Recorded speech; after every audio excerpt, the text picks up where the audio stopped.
আসসালামু আলাইকুম রহমতুল্লাহি ওবরাকাতু। আমি সাইদ। আশা করি আপনারা সবাই ভালো আছেন। আমরা সিনো বাংলা এবং আরেকটা কোম্পানি সেটা হচ্ছে আলহাজটেক্স, এই দুইটা কোম্পানি একটু আলোচনা করব। আগে বলে রাখছি যে এই কোম্পানি দুইটা হচ্ছে লো ক্যাপিটাল কোম্পানি, এবং এই কোম্পানিগুলো যখন বৃদ্ধি পায় খুব দ্রুত বৃদ্ধি পায়, এবং যদি প্রাইস ফল করে তাহলে সেক্ষেত্রেও খুব দ্রুত প্রাইস ফল করে।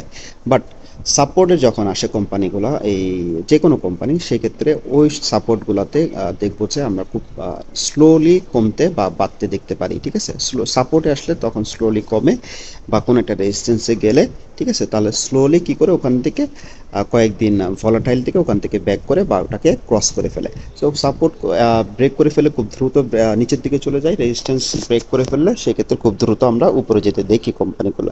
সো আমরা মিডলে যেহেতু আছে, এটা মোটামুটি সাইডওয়েজ না, আপ অ্যান্ড ডাউনের মধ্যে আছে সিনো বাংলা কোম্পানিটা। সো আমরা এই কোম্পানিতে একটা ট্রেড নেওয়ার চেষ্টা করব এই মাসের মধ্যে। যদি আমরা দেখি যে আমাদের টার্গেট ফুলফিল হয়েছে, তাহলে আমরা ওই টার্গেটে আমরা সেল করে দেবো। সো আমাদের টার্গেট হচ্ছে 74 টাকা থেকে শুরু করে 79 টাকা পর্যন্ত, এই জোনটা পর্যন্ত। ঠিক আছে, এই জোনটা পর্যন্ত আমরা ধরে রাখছি, কারণ হচ্ছে প্রিভিয়াস যদি আমরা প্যাটার্নটা দেখি, এই জোনটাতে দুইটা রেজিস্ট্যান্স আমরা দেখতে পাচ্ছি, তাই আমরা 74 থেকে শুরু করে 79 পর্যন্ত আমাদের টার্গেটে বিনিয়োগ করব বর্তমান প্রাইজের আশেপাশে পাইলে সেক্ষেত্রে। সো আমরা বর্তমান প্রাইস দেখতে পাচ্ছি 68 টাকা 80 পয়সা। আমরা বিনিয়োগ করার চেষ্টা করবো হচ্ছে 68 টাকা, 67 টাকা 50 পয়সা, এই জোনগুলোতে বিনিয়োগ করার চেষ্টা করব। সো আমাদের স্টপ লসটা কোন জায়গায় হবে? আমাদের সাপোর্ট দেখতে পাচ্ছি হচ্ছে আমরা দুইটা। একটা সাপোর্ট হচ্ছে 67 টাকা 50 পয়সা, এই জোনটাতে। দেন আরেকটা সাপোর্ট হচ্ছে 64 টাকা 40 পয়সা, এই জোনটাতে। তো এই জোনটাতে যতক্ষণ পর্যন্ত থাকবে, আমরা এই কোম্পানিটা সেল করার কোনো চিন্তা ভাবনা না করা ভালো হবে। যদি 64 টাকা ব্রেক করে ফেলে, সেক্ষেত্রে আমরা এখানে স্টপ লস দিয়ে সেল হয়ে যাব। ঠিক আছে, স্টপ লস অবশ্যই দেওয়া লাগবে এই জোনটাতে।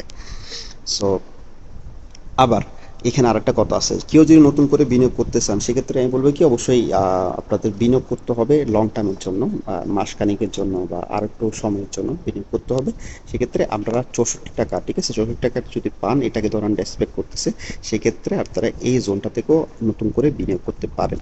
বাট এখন যে পজিশন আছে 68 টাকা, এখান থেকে যদি আমরা আগামী সপ্তাহে দেখি যে পজিটিভ ক্যান্ডেল হচ্ছে, আমরা দ্রুতই, ঠিক আছে, কয়েকদিনের মধ্যে 3-4 দিন ওয়ার্ক ডেসের মধ্যে আমরা এই জোনটা ফুলফিল করতে দেখবো। এই পুরোটাই মানে 74 থেকে শুরু করে 79 টাকা পর্যন্ত খুব দ্রুত ফুলফিল করতে দেখবো।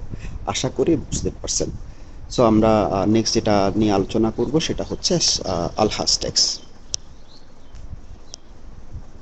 তো আপনারা দেখতে পাচ্ছেন যে আলহাজটেক্স অবস্থান করতেছে, প্রাইস অবস্থান করতেছে এটার 170 টাকা।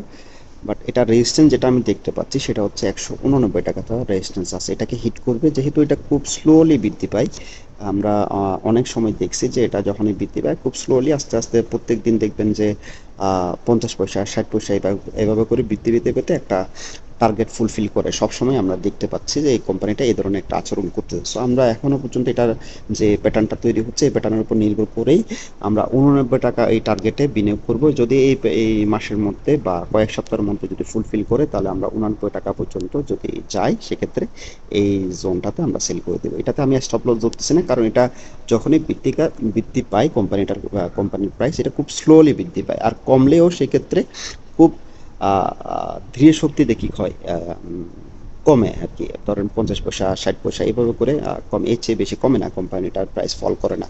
কিন্তু কোনো একটা রেজিস্ট্যান্সে চলে গেলে দেখবেন যে খুব দ্রুত কি করে এটা, কি করে, ফুল ব্যাক করে ওখান থেকে খুব তাড়াতাড়ি নিচের দিকে চলে আসে। আপনারা এখানে দেখতে পাচ্ছেন যে এই রেজিস্ট্যান্সটাকে আশাপাশি গেছে, এই ট্রেড লাইনটা খুব দ্রুত কি করছে, এটা নিচের দিকে চলে আসে। তাই আমরা যদি 89 টাকা পাই, তাহলে সেক্ষেত্রে আমরা এটা সেল করে দেওয়ার চেষ্টা করব। বাট স্টপ লস ধরতেছি না, হয়তো আপনারা পার্সোনালি কোনো স্টপ লস ধরতে পারেন, সেটা 3% বা 4%-এর মতো একটা স্টপ লস ধরতে পারেন। আশা করি বুঝতে পারছেন। আসসালামু আলাইকুম রহমতুল্লাহ।